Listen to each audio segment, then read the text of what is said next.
अगर अगर मुझे एक और मौका मिल जाता तो गाइस फाइनली यहाँ पे सोलो लेवलिंग का न्यू एपिसोड आ चुका है और ऑलरेडी मैंने इसके पिछले 2 एपिसोड अपने चैनल के ऊपर कवर कर दिए हैं। साथ ही साथ मैंने जो ओरिजिनल एपिसोड्स है उनके लिंक भी अपने टेलीग्राम चैनल पे शेयर किए हैं, जिससे कि आप ओरिजिनल एपिसोड्स का भी मजा ले सके। तो उसके लिंक और साथ ही साथ एक्सप्लेनेशन की लिंक आपको डिस्क्रिप्शन में मिल जाएगी या फिर मैं आई बटन में दे दूंगा। तो चलिए फिर ये एपिसोड शुरू कर लेते हैं। जैसा कि आपको याद होगा कि लास्ट एपिसोड के एंड में इन सारे के सारे स्टैचूज ने जिन्वो को घेर लिया था और उसकी काफी बुरी हालत कर दी थी, उसको पूरी तरह से जख्मी कर दिया था। और एंड में मरने से पहले जिन्वो ने यही कहा था कि काश उसको एक मौका और मिल जाता। तो जिसके बाद उसके आगे कुछ डिस्प्ले टाइप दिखाया गया था हमें, और उस ऑफर को एक्सेप्ट करने के बाद एक विंडो खुली थी जिसमें लिखा था कि कॉन्ग्रेचुलेशन, अब तुम एक प्लेयर बन चुके हो। और इसके बाद यहाँ पे हमें दिखाया जाता है कि जिन्वो को होश आता है और वो एक हॉस्पिटल के बेड में होता है। उसका हाथ और पैर जो कट चुके थे वो बिल्कुल सही सलामत होते हैं, और इससे पहले कि वो कुछ समझ पाए तभी यहाँ पे हंटर एसोसिएशन की सर्वेलेंस टीम के 2 बंदे आते हैं, जिनमें से एक का नाम वो जिनचुल होता है। ठीक है, वो अपने आप को इंट्रोड्यूस करता है, और दूसरे का नाम कैंग होता है। और जिन्वो पूछता है कि आप लोगों को मुझसे क्या काम है। तो जिनचुल इधर जिन्वो को बताता है कि तुम 3 दिन से बेहोशी की हालत में थे। यहाँ पे जिन्वो मिस्टर सॉन्ग और जूही के बारे में पूछता है, और वो दोनों ही सही सलामत होते हैं।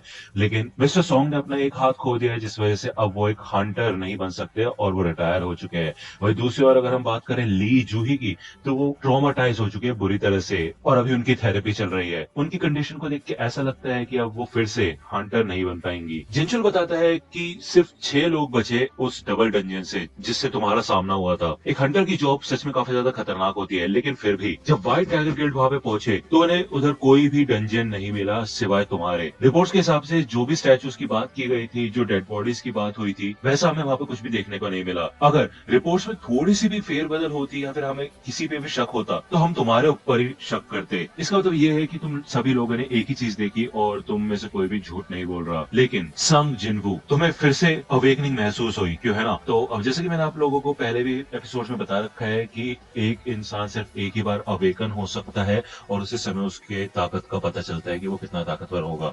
ठीक है, वो उस ताकत को बढ़ा नहीं सकता, लेकिन कुछ केसेस में ऐसा होता है कि एक इंसान फिर से अवेकन हो सकता है और उसके बाद उसकी ताकत इतनी बढ़ सकती है कि वो ए रैंक या फिर एस रैंक का भी हंटर बन सकता है। तो ये सुन के जिन्वो एक्साइटेड हो जाता है, और ये लोग एक माना स्टोन लेके आए होते हैं जिन्वो की ताकत को पता लगाने के लिए। लेकिन भाई ये मीटर में दिखाया जाता है कि उसकी सिर्फ ताकत 10 होती है, यानी कि उसकी ताकत बिल्कुल भी बड़ी नहीं होती। और ये लोग यहाँ से निकल जाते हैं। ये लोग यही बात करते हैं कि भाई ई रैंक के जो नॉर्मल बंदे होते हैं ना हंटर्स, उनका 70 से ऊपर स्कोर होता है, इसका तो 10 है यार, ये तो नॉर्मल सिविलियन की तरह ही है। जिनचुल मन में कहता है कि वो डंजन तो गायब हो चुका है, इसलिए हम उसको एक्सप्लोर नहीं कर सकते। लेकिन ये बंदा जिंदा कैसे बच गया? भाई दूसरी ओर जिन्वो देखता है कि उसके सामने एक डिस्प्ले होता है, फिर से एक विंडो टाइप खुली होती है, उसमें लिखा होता है कुछ मैसेजेस अनसीन है। ठीक है, उनको उसे पढ़ना है वो, लेकिन इसको टच नहीं कर पाता। उसको याद आता है कि ऐसा डिस्प्ले उसने पहले भी देख रखा है। इससे पहले कि वो कुछ कर पाए तभी उसकी सिस्टर जीना यहाँ पे आ जाती है, और वो उसको काफी डांटती है कि वो अपना ध्यान नहीं रखता और वो हमेशा मुसीबत में फंस जाता है, और लोगों की इतनी बात नहीं लगती जितनी उसकी लग जाती है। तो जीना ये कहती है कि अगर तुम सुधरोगे नहीं तो मैं स्कूल वगैरह छोड़ के खुद जॉब पे जाऊंगी, जिससे तुम्हें इस खतरनाक काम पे ना जाना पड़े। ठीक है ना, समझ गए ना? तो जिनो कहता है कि हे ठीक है मैं समझ गया, लेकिन तुम्हें ये चीज दिखाई दे रही है?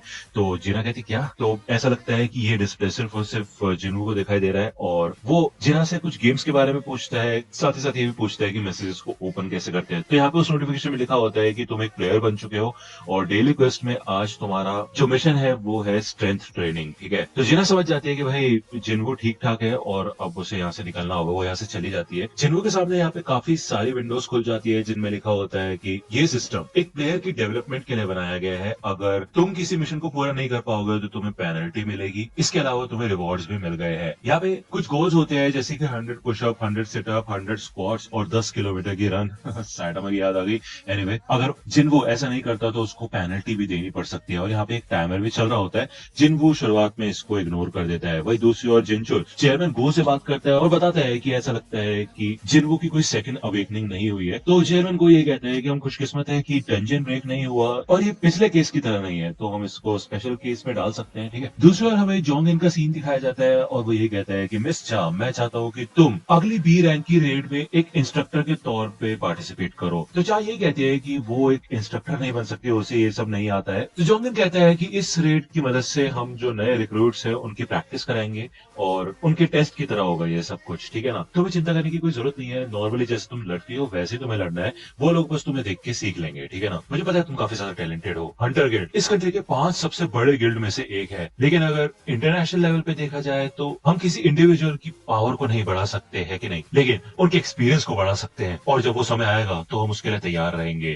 तो ये समय क्या है, इससे पहले कि हम सोच पाए तभी यहाँ पे एक और नया गेट खुल जाता है, और वो भी सड़क के बीचों बीच। वही दूसरी ओर जिन्वो की जो टाइमलाइन होती है वो खत्म हो चुकी होती है, यानी कि उसका जो समय होता है स्ट्रेंथ ट्रेनिंग के टास्क को कंप्लीट करने का वो खत्म हो जाता है।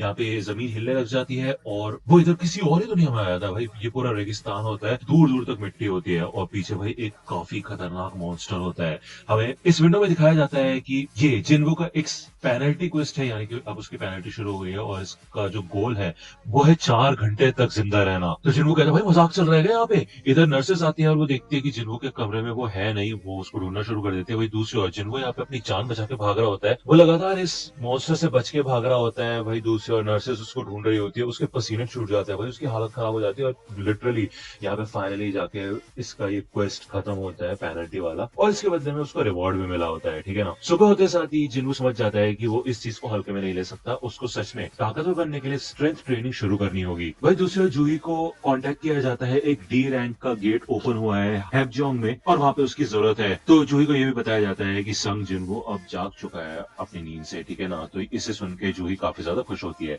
वो फ्लावर्स लेके हॉस्पिटल पहुंचती है जिन्वो से मिलने के लिए, लेकिन यहाँ पे कुछ नर्सेस देख रही होती है कि जिन्वो पूरी तरह से भाई लगा हुआ होता है प्रैक्टिस करने में, अपने आप को स्ट्रांग बनाने में, और वो भागने में लगा हुआ होता है। ठीक है। 4 दिन हो गए उसको डिस्चार्ज हुए, और वो अपनी पूरी ताकत लगा रहा होता है इधर। उसे एक चीज ये समझ आ चुकी होती है कि ये विंडोज एकदम असली है, और उसके खुद के स्टैट्स को दिखाती है। उसको 3 अलग अलग टाइप के रिवॉर्ड्स मिलते हैं। पहला है फुल रिकवरी, जिसको बोलते साथ ही वो पूरी तरह से एकदम ठीक हो जाता है, उसकी सारी थकान उतर जाती है। ठीक है। एक तरीके से फिर से रिचार्ज हो जाता है। दूसरी चीज है एबिलिटी पॉइंट्स। इन पॉइंट्स को वो अपने हिसाब से बांट सकता है, और वो ज्यादातर पॉइंट्स स्ट्रेंथ पे लगा रहा है, जिससे कि वो और ज्यादा ताकतवर बन पाए। इसके अलावा एंड में उसे एक रैंडम रिवॉर्ड बॉक्स मिलता है। अक्सर उसे नॉर्मल बैंडेजेस वगैरह ही मिल रही थी, लेकिन आज उसको एक चाबी मिलती है। इस चाबी की मदद से वो एक इंस्टेंस डंजन में जा सकता है, टेलीपोर्ट कर सकता है, जो कि हैपजोंग सबवे स्टेशन के एग्जिट नंबर 3 पे है। ठीक है ना। तो ये सब भी उसकी प्रैक्टिस के लिए है, जिससे कि वो और भी ज्यादा ताकतवर बन सके। यहाँ पे न्यूज में बताया जाता है कि नए डी रैंक के गेट्स ओपन हुए हैं इन लोकेशंस के ऊपर, और एक सी रैंक का गेट भी ओपन हुआ है अपर ईस्ट एरिया में। यहाँ पे जिन्वो अपनी मॉम से मिलने आता है, और हमें एक फ्लैशबैक दिखाया जाता है जब जिन्वो की मॉम उठ नहीं रही होती है, और जिन्वो और जिना दोनों के दोनों काफी ज्यादा परेशान हो जाते हैं और उनको हॉस्पिटल लेके आते हैं।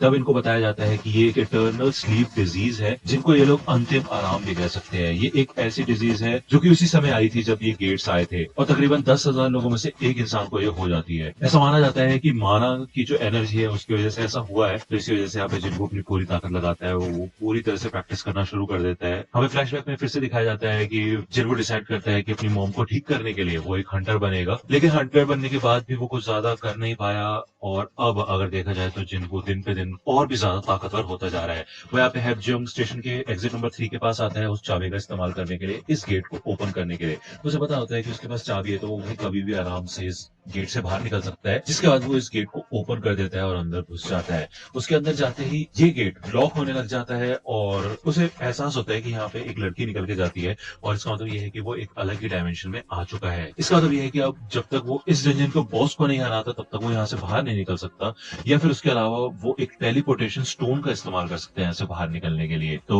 वही सोचता है कि उसने आज से पहले तो कभी अकेले किसी डंजन में किसी बॉस को हराना तो दूर, नॉर्मल बीस को नहीं हराया, तो वो करेगा क्या। तभी उसके सामने यहाँ पे 3 गॉब्लिन्स आ जाते हैं, और वो याद करता है कि पहले गॉब्लिन्स ने उसकी बहुत वाट लगाई है, लेकिन यहाँ पे अब वो उनसे लड़ने की कोशिश करता है। थोड़ा पिटने पिटाने के बाद वो इन गॉब्लिन्स को मारना शुरू करता है, और तीनों के दिनों को खत्म कर देता है। उसे समझ आ जाता है कि वो काफी ज्यादा ताकतवर हो चुका है। तभी पीछे से एक वुल्फ टाइप का बीस्ट आता है, जिसके दांत भाई लोहे के बने हुए होते हैं। वो यहाँ पे जिन्वो का जो नाइफ होता है वो भी काट देता है। उसके पैर भी नहीं हिल रहे होते, उसे काफी ज्यादा डर लग रहा होता है। उसे समझ नहीं आता कि अब वो क्या करे। ये वुल्फ जिन्वो के गाल पे खरोच भी मार देता है, और जिन्वो को याद आता है कि उसके पास कोई हीलर नहीं है, तो उससे यहाँ पे अपने आप को संभाल के रखना होगा, नहीं तो उसका खेल खत्म हो जाएगा।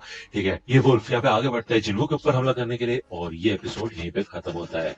नेक्स्ट एपिसोड आएगा नेक्स्ट वीक। ठीक है। अभी के लिए आप ये एपिसोड जाकर टेलीग्राम चैनल पे देख सकते हो। अगर आपको ये वीडियो पसंद आई तो लाइक करना, सब्सक्राइब कर लो अगर चैनल पे नए हो तो। मिलता हूँ आपसे अगली वीडियो में, तब तक के लिए गुड बाय।